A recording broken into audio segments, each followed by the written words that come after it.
삼국사의 최종 정리.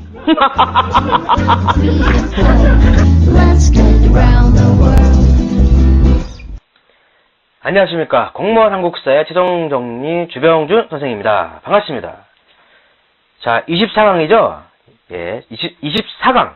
출제 순위 84리, 84리가 아니라 84.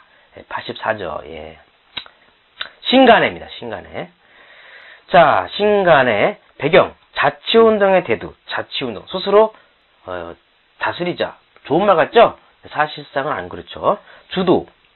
이광수, 최린과 같은 타협적인 민족주의 세력이 주도했다. 내용은 일본의 어떤 통치권 내에서 조선의 자치권을 획득하자. 무장투쟁 필요 없다. 이미 이건 끝났다. 차라리 그러면은 이 통치권 내에서 우리 자치운동을 해서 그냥 선거권도 얻고 이렇게 하자. 그게 더 편안하다. 편리하다. 그런 거예요. 근데 여기서 이 말은 이미 친일적인 성격이 나타나죠. 그래서 일제 식민 통치를 인정했다. 반민족적 이론에 불과한 거죠. 그죠? 순진한 거지, 사실은. 그리고 더군다나 일본은요, 이런 자치운동을 알면서도 방조했어요. 또 심지어는 지원도 했죠. 왜? 자치운동이 일어나면 일어날수록 민족 간의 분열이 심해지니까 놔둔 거죠. 그리고 사실상 일본은 우리에게 선거권을 주려고도 하지도 않았고, 사실은 원래는 그냥 액션만 이제 취한 거지. 줄게, 자치권 줄게 하지만 실상은 주려고 할 생각도 없었죠. 사실은 중국에서 제1차 국공합작이 등장합니다. 그래서 국민당과 공산당이 합작한 거죠. 또 그러면서 국내에서 이제 중국도 합작하고 있다. 이념이 다르더라도 나라를 위해서라면 연합할 수 있구나. 그래서 조선민흥회를 결성해요. 1926년 7월 조선민흥회. 사회주의계와 민족주의계가 협력했다. 신간의 창립에 주도적인 역할을 담당하고 바로 그 직후에 정우회를 만듭니다. 정우회. 1926년. 그리고 정우회에서 선언을 발표해요. 정우회 선언. 사회주의계와 비타협적 민족주의와 협력하기로 모색. 비타협적이에요. 타협적은 아닙니다. 타협적은 다소 친일적인 사람들이에요. 비타협적. 타협하지 않는 사람들. 그래서 신간의 창립에 직접적인 계기였다. 뭐가? 정우회 선언. 자, 활동. 민족유일당 운동의 영향으로, 그쵸? 연합하자. 민족유일당 영향으로 사회주의계와 비타협적 민족주의계가 창립했다. 1927년 2월. 구성. 회장에는 이상재, 부회장에는 홍명희를 설치하죠. 홍명희. 임꺽정을 쓴 소설가이기도 하죠. 나중에는 해방 뒤에 이제 북으로 가서 북에서도 나름대로 정치적인 어떤 역할을 담당하죠. 3대 강령, 기회주의와 자치운동 배격한다. 기회주의가 바로 자치운동이에요. 정치적, 경제적 각성을 촉구한다. 단결을 촉구한다. 이런 3대 강령을 발표했고, 활동. 전국에 지휘회가 143개, 회원이 2만 명이 이를 정도로 굉장히 큰 단체였어요. 그리고 신간회와 신민회가 약간 차이가 있어요. 신민회는 비밀 조직이었죠. 반면에 신간회는 합법적인 공개 조직이었어요. 회원 구성, 농민, 노동자, 상인, 직공, 회사원, 교사 등 다양했다. 민중대회와 전국 순회 강연을 개최했다. 노동쟁이와 소력쟁이, 동맹, 휴학 이런 걸 지도했다. 사회주의 세력도 있었기 때문에 광주학생 항일운동을 지원했죠. 아시죠? 그 뒤에서 후원했습니다. 광주학생 항일운동을 후원했다. 자매단체로서 군의회도 만들어지죠. 군의회는 여성운동의 민족유일당이죠. 1927년에 창립됩니다. 그러다가 결국 해소당하죠.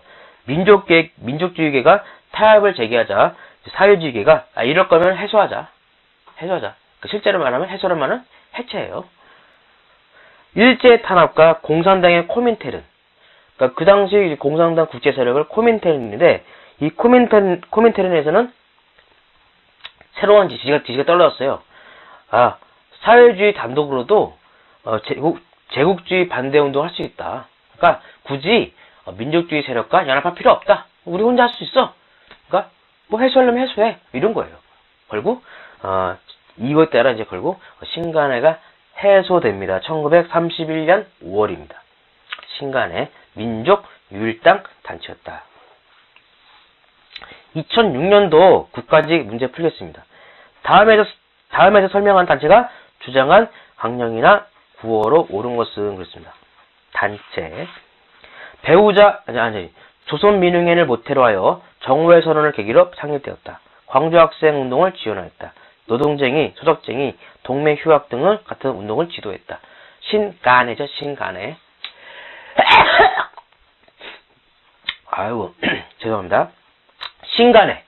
신민회가 아니라 신간회. 근데 참 재밌는 사실이 뭐냐면 이름도 비슷하잖아요. 신민회, 신간회. 신민회는 1907년에 창립. 신간회는 1927년 창립. 비슷하죠. 뒤에 7자가 붙잖아. 그죠? 그러니까 역사를 공부하다 보면요. 이렇게 우연히 이렇게 비슷한 경우가 많아요. 우연히 맞아 떨어지는 경우가. 참 신기해요.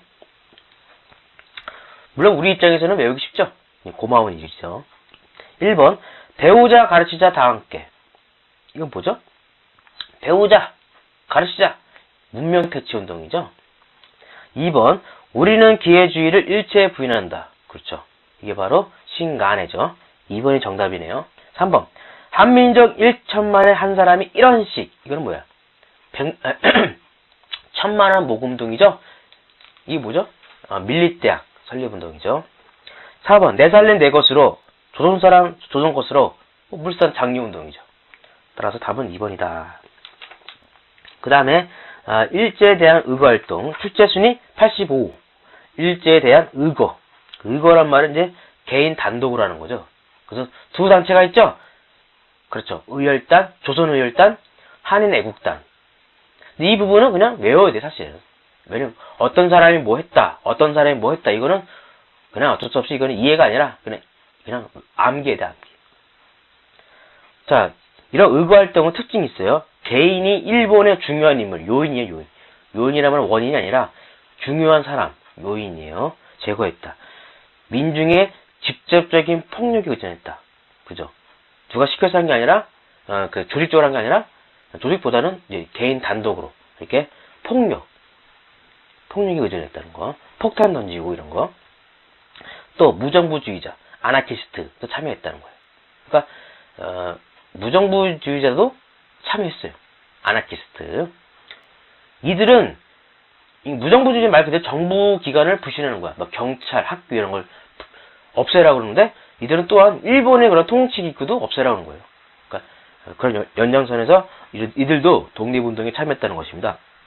자, 의열단. 김원봉 기억나세요? 김원봉. 우리 봉트리오 기억나세요? 봉트리오. 양세봉, 김원봉, 김두봉, 김원봉. 김원봉은 이제 그 사람이죠. 조선민족혁명당을 결성했고 뒤에 조선의용대를 만든 사람이죠. 김원봉. 굉장히 독립운동사에서 굉장히 중요한 사람이죠. 김원봉. 만주 길림성에서 결성했다. 1919년 11월. 목표 식민지배 기관을 파괴한다. 총독부 고위 관리를 암살. 이때 조선혁명선언을 발표합니다. 다른 말로는 의열단 선언이라고 해요. 의열단 선언. 신채후가 김원봉의 요청에 따라 1923년에 작성했고 민중의 직접 혁명을 표현했다. 자치론, 준비론, 외교론, 문화론 등을 모두 비판했어요. 이게 바로 그 유명한 조선혁명선언입니다. 자, 활동. 강효규, 사이토 총독을 저격하다가 실패했죠. 강효규는 되게 60이 넘은 노인이었다고 그래요. 그래서 대단한 사람이죠. 이 사람은 이제 굳이 얘기하자면 의열단 소속은 아니에요. 박재혁, 부산경찰서의 폭탄 투척. 최수봉, 밀양경찰서의 폭탄 투척. 김익상, 조선총독부의 폭탄 투척. 김상옥, 종로경찰서에 폭탄을 던졌다. 김지섭, 일본 왕궁에 폭탄 투척했다. 그러니까 뭐야? 국내뿐 아니라 해외에서도 활동했네요. 그죠? 일본 왕궁이니까. 나석주, 동양척시 주식회사와 조선식산은행의 폭탄 투척. 조명화, 대만의 타이중시에서 군이노 미아를 암살했다. 결과 개발적인 의거가 힘들어지자 중국 관내에서 조선민족혁명당을 결성하죠. 1935년. 이걸 앞부분 했었죠. 그러니까 의열단 활동했는데 대체로 잘 안 된 거예요, 사실은. 한 개쯤 있죠, 사실은. 예. 혼자 하기는 힘들죠, 사실은. 예. 물론 이제 들킬 연료는 없죠. 들킬 연료는 없지만 그래도 혼자 하다 보니까 좀 힘든 경우도 있죠. 그래서 결국 중국 관내에서 민족혁명당을 결성했다. 자, 그 다음에 한일애국단. 자, 배경은 임시정부의 침체, 만보산 사건. 만주에서 조선의 농민과 중국의 농민 간의 갈등이 만들어졌죠. 이건 전에 설명이 드렸죠? 일본이 그 만주 지역에다가 수로를 만들었는데 이것이 피해가 중국인 농민한테 피해 줘가지고 결국 일본의 조적으로 조선 농민과 중국인 농민 간의 갈등이 일어나잖아요. 그죠? 만주사변. 일제가 만주를 침략했다. 만주 괴뢰국을 건국했다. 자, 그리고 주도. 김구가 비밀리에 결성되었다. 김구가 만든 거예요. 자, 대표적인 인물이 이봉창이죠. 1932년 1월 도쿄에서 일본 국왕에게 폭탄 투척. 이 사건을 계기로 상하이 사건이 일어나요. 왜냐? 이 이봉창 국왕가 성공하지 못했어요, 사실은. 그러자 이 중국 언론에서 이 사건을 되게 대대적으로 보도합니다. 그래서 막 정말 안타깝다. 일본 국왕이 죽지 않았네. 정말 이봉창이 내가 이렇게 시도를 했는데 잘 됐어. 막 그런 거예요. 안타까웠어요. 그래서 이것을 구실로 일본이 상하이 사변을 일으켰어요. 참 구실도 참 핑계지만. 그래서 이 사건을 계기로 상하이 사변이 일어납니다. 그런 다음에 상하이 사변을 통해서 이제 이겼어요. 일본이 이겼어. 상하이를 공격한 거예요. 그러니까 상하이 사변이. 일본이 이겼어. 그래서 상하이 사변 기념 승정식 겸, 그러니까 상하이 사변 승전 기념식 겸 또 뭐예요? 그때 일본 국왕 생일이었어. 생일. 그러니까 생일 축하식이 열린 거야. 상하이 홍콩공원에서. 근데 거기서 또 누가 윤봉길이 폭탄을 투척한 거죠. 예. 이렇게 연결되니까 이렇게 연결이 돼요. 그래서 이걸 윤봉길 의거라고 그러죠. 1932년 4월. 근데 물론 윤봉길은 체포가 됐고요. 하지만 이 사건은 아주 반향을 일으킵니다. 특히 중국의 입장에서. 그래서 이때부터 중국 국민당 정부가 중국 관내 무장투쟁을 인정합니다. 그래, 좋다. 일본은 우리의 적이지만 또 조선의 적이지만 우리 중국의 적이기도 하다. 그런 거예요. 또 국민당이 임시정부를 적극 지원하고 또 한중연합작전을 계기가 됩니다. 그래서 이 사건을 계기로 이제 중국 관내에서 우리 독립군과 중국 간의 연합작전이 많이 만들어집니다. 아시겠죠? 자, 그럼 문제 풀어볼게요. 2011년도 국가직. 다음 내용이 직접적인 계기가 된 사건으로 옳은 것은 한국의 독립운동에 냉담하던 중국인이 한국 독립운동을 주목하게 되었고 이후 중국 정부는 대한민국 임시정부에 대한 지원을 강화했다. 이 사건을 계기로 중국 정부가 중국 영토 내에서 우리 민족의 무장 독립 활동을 승인함으로써 한국 광복군이 탄생할 수 있었다. 그죠? 무슨 말이에요? 결국 중국이 이제 우리가 연합을 할 수 있었다. 그 계기는 윤봉길의 의거죠. 그래서 1번 파리 강화에서 김규직 활동. 아니죠. 1919년이고 2번 윤봉길의 상하이 홍콩공원 의거. 맞죠? 1932년 4월. 답은 2번입니다. 3번 홍범도 최진동 연합부대의 봉오동 전투 1920년. 4번 만주사변 이후 한중연합작전의 전개. 이게 맞긴 맞는데 그 계기가 뭐야? 계기가 윤봉길 의거였죠. 4번도 틀린 건 아니지만 문제에서 이 한중연합의 계기를 물어봤잖아. 그럼 만주사변은 아니죠. 만주사변이 아니라 그보다는 본격적으로는 윤봉길의 의거라고 볼 수 있습니다. 물론 그렇다고 해가지고 만주사변 이후에만 중국과 한국이 연합했다는 건 안 돼요. 왜? 그건 아니죠. 그 전부터 쭉 하다가 이제 결정적으로 이제 만주사변 이후로 이제 만주에서는 뭐였죠? 만주에서는 한국 독립군, 조선혁명군이 연합했고 또 중국 관내에서는 이제 조선의용대하고 국민당과 연합을 하죠. 근데 여기서 문제는 그 계기가 뭐냐? 그러니까 윤봉길의 의거라고 볼 수 있습니다. 자, 출제 순위 86위. 일제강점기의 사회운동. 배경, 독립에 대한 기대가 좌절되죠.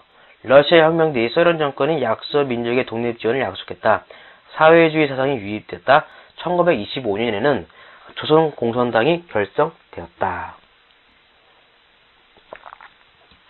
자, 사회운동은요, 농민운동, 노동운동, 청년운동, 소년운동, 여성운동, 형편운동이에요. 여기서 중요한 사실이 뭐냐? 노동운동과 노동운동이에요. 농민운동과 노동운동. 자, 1920년대와 1930년대 달라요.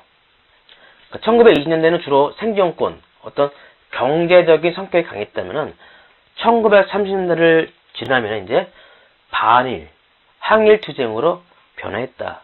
이렇게 알면 돼요. 특히 농민운동에서는 가장 중요한 사건은 암태도 소작쟁이입니다. 1923년. 그래서 뭐 소작료를 낮춰달라, 우리 소작권을 인정해달라 하고 농민들이 시위한 거죠. 결국 성공합니다. 그래서 소작료가 인하가 됩니다. 그러다 1930년대는 농촌진흥운동을 해요. 일본이. 농민운동을 무마시키기 위해서 이른바 자력갱생이라는 이름으로 농촌진흥운동을 하게 됩니다. 일본이 한 거, 이거는. 노동운동은 가장 유명한 사건은 1929년에 원산 총파업이고요. 이것은 그 당시 영국인이 만들었던 회사가 있어요. 석유회사 라이징 선이 있는데, 그 라이징 선은 원래 비록 영국 회사인데 대부분의 간부들이 일본인이 많았어요. 근데 일본인이 이 조선인 노동자를 때렸어, 구타했어. 그것을 빌미로 일어난 게 바로 원산 총파업이에요. 원산 총파업. 그래서 막 장난 아니었죠. 그래서 막 파업을 했는데, 심지어는 해외에서도 막 격려를 받았어요. 해외에 있는 그 노동단체에서도 와, 원산 총파업을 우린 지지한다 하면서 막 편지가 올 정도로 굉장한 지지를 받았지만 결국 실패했다. 그 밖에 청년운동은 뭐 그냥 청년운동 했다 뭐 이런 거고요. 소년운동은 뭐 촌도교가 중심이 돼서 했다. 뭐 그래서 뭐 방정환이 어린이날 제정했다. 뭐 그런 거. 여성운동은 군의회 같은 거. 또 군의회는 또 군우라는 또 잡지를 발간하죠. 군우라는 잡지 발간. 형평운동은 있죠. 형평운동은 처음에 이제 진주에서 결성돼서 진주에서 결성된 다음에 이제 점점 서울로 옮깁니다. 그리고 서울로 옮기고 그다음에 이제 전국적인 조직을 발전해요. 이 단체는 원래 형평인데 그 형평이 뭐냐면 저울. 그래서 평등. 주로 이제 백정. 그러니까 백정에 대한 신분 차별을 철폐하자. 그런 게 조선 형평사예요. 형평운동. 그래서 전국적인 조직을 발전하다가 나중에 이제 뒤에는 이제 민족해방까지 추구하는, 그러니까 되게 그 범위가 넓어진 거죠. 처음에는 신분해방인데 이제는 민족해방, 독립운동까지 이렇게 넓어집니다. 물론 나중에 이제 지도층 간의 내분이 일어나서 나중에는 순수한 경제적인 이익을 추구하는 그런 단체로 축소되죠. 조선 형평사, 형평운동. 자, 문제를 풀어보겠습니다.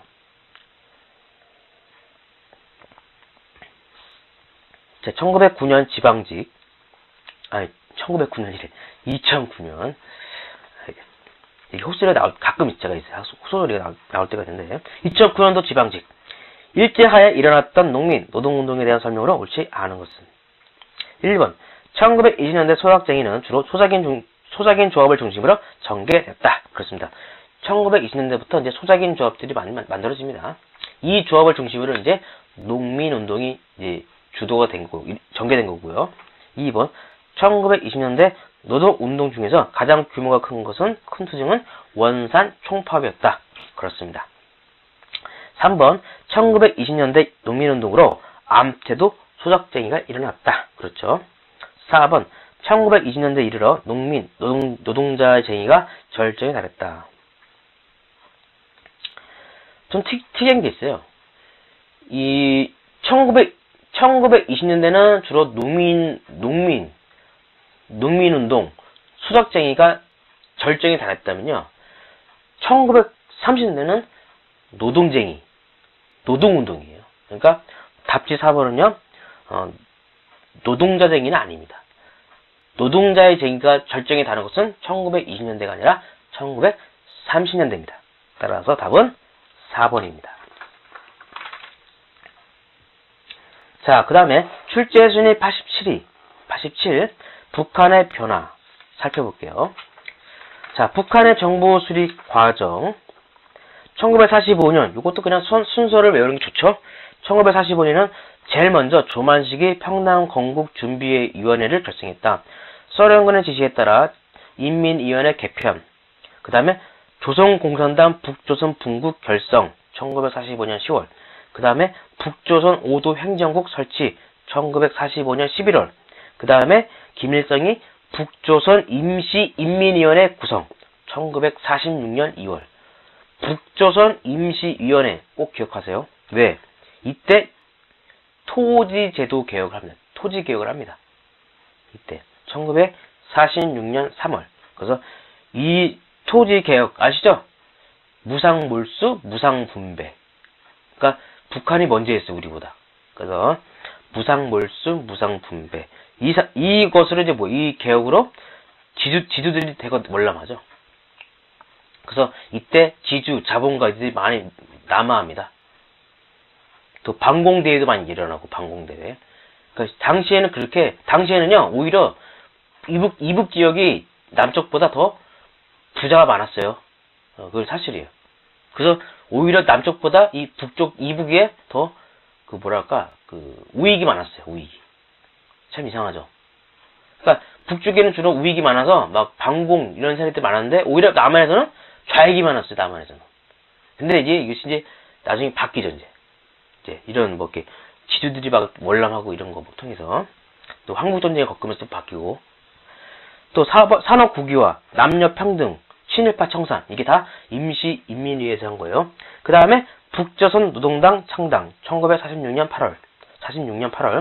그 다음에 북조선 인민위원회 이 임시자가 빼버렸죠. 북조선 인민위원회 수립 1947년 2월. 사실상의 정부 역할을 담당했고요. 조선민주주의 인민공화국. 그냥 민주주의가 붙었어요. 민주주의가 빼있다. 조선인민공화국 그러면 뭐예요? 그렇죠. 건준이 만든 거죠. 인민공화국이에요. 그러니까 구별을 잘 알아셔야 돼요.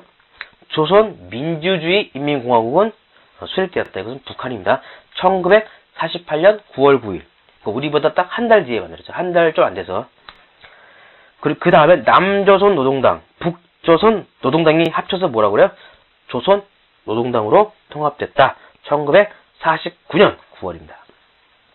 그 다음에 한국전쟁 뒤의 북한의 변화, 김일성 지배체제 확립이죠. 자, 과정을 보면요. 자, 1950년대부터 이제 드디어 서서히 이제 김일성이 독재를 시작합니다. 그래서 남조선 노동당, 그래서 남노당, 연안파, 소련파를 모두 숙청합니다. 그 자세히 보면요. 1953년부터 55년에는 남노당을 숙청해요. 이 남노당을 이끌었던 사람이 박헌영입니다. 숙청합니다. 물론 그 전에 한국 전쟁 중에도 숙청해요. 누구? 무정 아세요? 무정? 기억나세요? 무정? 기억나죠? 무정이 누구예요?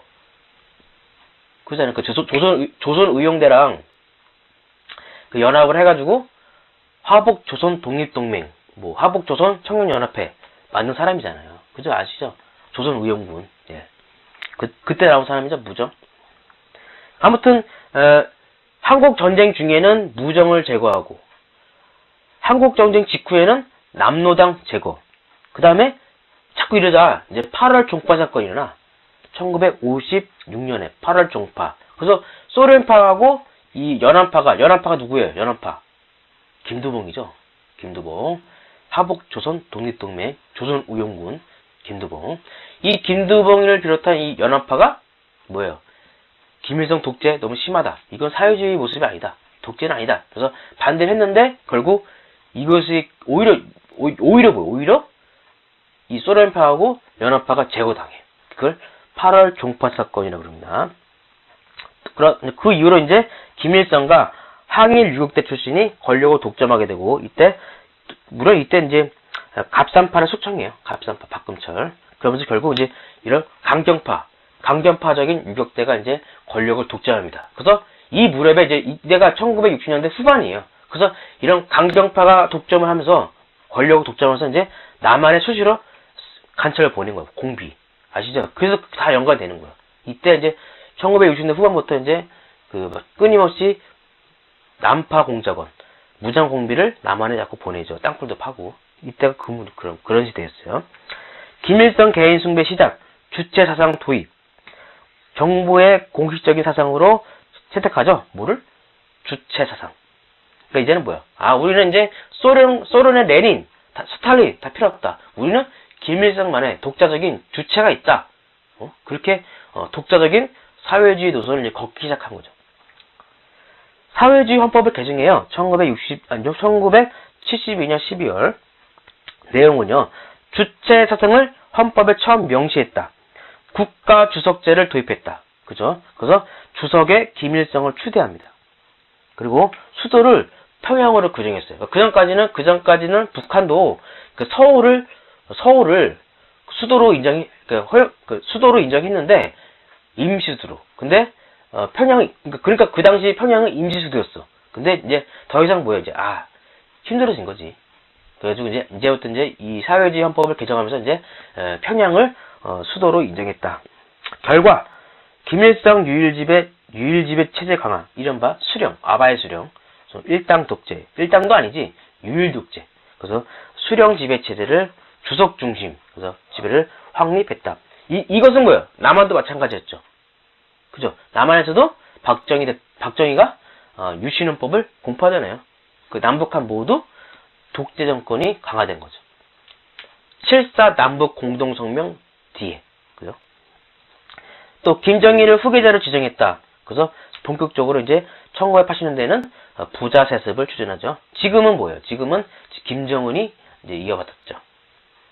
경제정책. 북한은요, 대체로 중공업 위주예요. 군수와 중공업 위주입니다. 3개년 경제계획, 전후복구, 중공업 집중 육성. 5개년 경제계획, 1950년대네요. 협동농장, 국영화 사업, 천리마 운동. 그러니까 천리마 운동 뭐야? 천리마. 그러니까 천리마는 이제 되게 마른 말인데 이제 천리 날리는 말이잖아요. 그러니까 너희도 열심히 일해라. 이렇게 열심히 일해야지 우리가 세계 최강의 그런 인류 국가가 된다. 사회주의 국가가 된다. 이런 얘기예요. 그래서 대규모 노동력을 동원해서 생산력을 향상시키는 그런 천리마 운동을 전개합니다. 또 7개년 경제계획. 소련의 원조가 중단돼가지고 이제 군사비는 오히려 늘어났죠. 그 다음에 김정일 지배체제. 부자 세습을 통해서 김정일이 후계자로 등장했다. 1970년대. 그러다가 1980년대에는 이제 후계자를 공식화했다. 국방위원장의 취임. 1993년에 국방위원장이 취임하고 그 다음에 이제 김일성이 죽죠. 1994년. 원래 김일성도 우리 남한과 남북 정상회담을 하려고 그랬죠. 그 당시에 김영삼 정부인데. 그래서 김일성도 김영삼과 함께 남북 정상회담을 하려고 그랬죠. 근데 갑자기 이 김일성이가 죽었죠. 우리식 사회, 그 다음에 이제 그 다음에 김일성 사망 뒤에는요, 이제 김정일이 3년 동안은 유훈 통치를 합니다. 유훈 통치. 그러니까 자기가 직접적으로 전면전으로 나가진 않고 유훈 통치를 했고, 그 다음에 이제 주석제를 폐지하죠. 이제 주석제 폐지. 그래서 이제 실제로는 이제 국방위원장이 최고 권력자가 된 거예요. 성군 정치, 그죠? 성군 정치, 선군. 그러니까 군사력을 위주로 하는, 먼저 선자. 그러니까 군사력을 우선시하는 정책이에요. 그래서 핵무기나 미사일 개발. 또 우리식 사회주의 포방. 그래서 이때 조선민족제일주의에서 당군능을 발견했다고 그러죠. 그래서 평양에 당군능이 발견돼서 당군의 뼈가 발견됐다. 이렇게 그런 얘기 하죠. 당군능 재건 사업. 하지만 이렇게 북한의 어떤 위기가 오잖아요. 특히 경제적인 위기. 그래서 개방 정책을 추진합니다. 자본 부족과 기술 낙후, 식량 부족 등 경제적인 위기가 고려됩니다. 그래서 내용은 서방 국가와 교류를 확대했다. 통일사업 추진, 금강산 관광, 개성공단, 신의주 경제특구, 경의선 복구, 남북 정상회담 개최, 그죠? 그러나 결국 개방 정책이 잘 안 됐죠. 왜냐면 여전히 사회주의 체제를 고수했기 때문에 적극적인 개방이 안 됐죠. 자, 그러면 2009년도 국가직. 6.25 전쟁 이전 북한에서 일어난 다음의 사건들을 연대순으로 바르게 나열한 것은 기억, 북조선 5도 행정구 설치. 북조선 5도 행정구 설치는 1945년 11월이죠. 니은, 토지개혁 단행. 이걸 임시인민위원회에서 했다고 그랬죠. 임시인민위원회 1946년 3월. 디귿, 북조선 노동당 창당 1946년 8월. 리을, 조선공산당 북조선 분국조직 1945년 10월. 따라서 순서대로 나열하면요. 리을, 기역, 니은, 디귿. 그 답지에서는요. 4번입니다. 그래서 리을, 기역, 니은, 디귿. 답은 4번이다. 자, 세도 정치 볼게요. 출제 순위 88. 세도 정치. 1800년부터 1863년까지죠. 자, 배경. 정주가 죽고 나서 경주 김씨와 정순왕과 수련청정을 시작합니다. 노론 벽파죠, 이들이. 정주의 측근 세력 득세하죠. 특히 김조순. 이 사람은 이제 안동 김씨죠. 세도 정치 뜻. 국왕의 외척 가문이 정권을 독점하는 비정상적인 정치였다. 주도. 서울 출신의 노론 가문이 주도했다. 이들을 가려 뭐라고 그래요? 경하벌렬이라고 그러죠. 비변사를 장악했다. 과정. 순주 때는요. 안동 김씨. 헌종 때는 푼양 조씨. 철종 때는 다시 안동 김씨. 영향. 비변사를 장악해 왕권과 의정부는 유명무실해졌다. 남인 소련동은 정권에서 배제되어 사회통합에 실패했다. 호조와 선해청의 요직을 차지해서 자기 가문의 사례사역을 충족시켰다. 정치기관 문란, 매간매직 성행, 과거제 파탄. 그죠? 아무리 과거제가 있다 하더라도 그 세도 관문과 연줄이 없으면 아무리 실력이 있어도 합격을 못하죠. 정통적인 살인의 공론 형성이 불가능하다. 농민에 대한 수탈, 그 삼정이 물러나지죠. 그래서 농민 봉기가 많습니다. 그러니까 이때가 많았어요. 이때 이 무렵에 이제 농민들의 봉기가 많았죠. 특히 언제? 철종 때, 고종 때. 삼정의 문란. 이 부분 간단하죠? 그러니까 세도 정치는 좋은 건 하나도 없어. 다 나쁜 것만 있죠. 그러니까 그렇게 알면 되겠죠. 나쁜 것만 있다. 나쁜 것만 초래했다. 한마디로 붕당 정치가 완전히 파탄, 완전 해체. 이렇게 보면 돼요. 자, 2009년도 지방직. 다음과 같은 정치 상황 하에서 나타난 현상으로 옳은 것.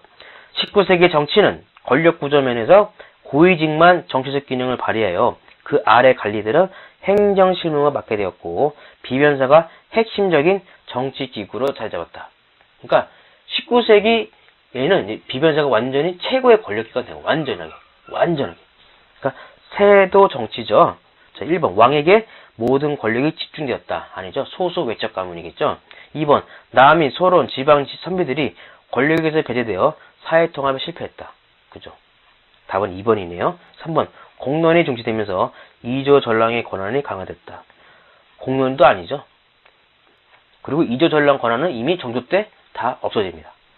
4번 예선 논쟁이 일어나 붕당 간의 대립이 격화되었다. 이건 17세기죠? 아닙니다. 그래서 답은 2번이네요. 자, 그 다음에 출제순위 89위. 저도 참 이상한 게 저도 가끔씩 이렇게 말이 혼날 때가 많아요. 89위. 조선의 중농 억상책. 개그맨 중에 박명수도 그렇죠. 박명수도 가끔 무한도전 보면은 말이 헛나는 데 많잖아요. 그래서 그거 보고 웃는데 저도 가끔 그런 것 같아. 가끔 이제 단어가 잘못된 단어가 나와. 아까 말한 89위도 89위 이런 것처럼. 그런 거 보면 참 나도 참 박명수와 다를 게 없다라는 생각 드네요. 자, 조선의 중농 억상책, 중농주의죠.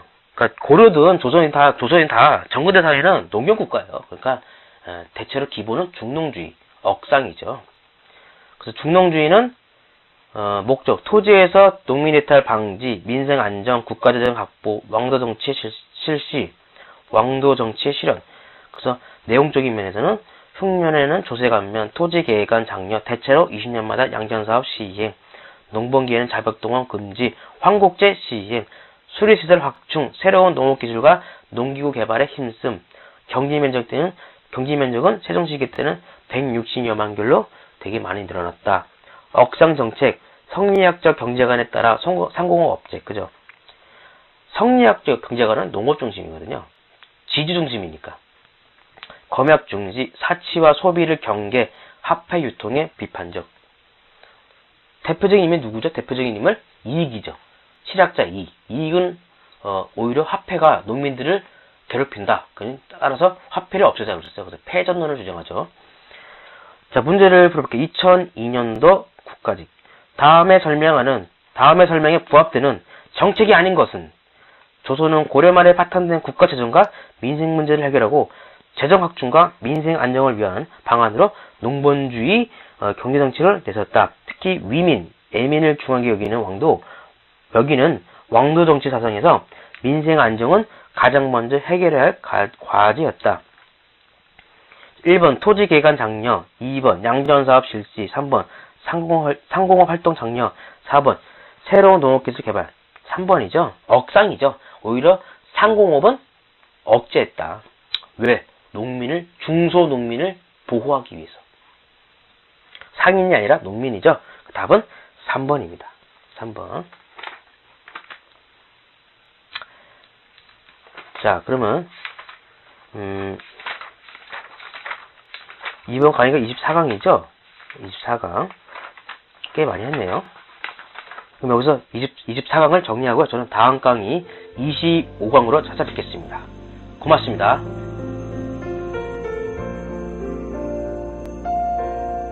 더 많은 자료를 원하신다면 모릭히스토리.com 클릭 right now.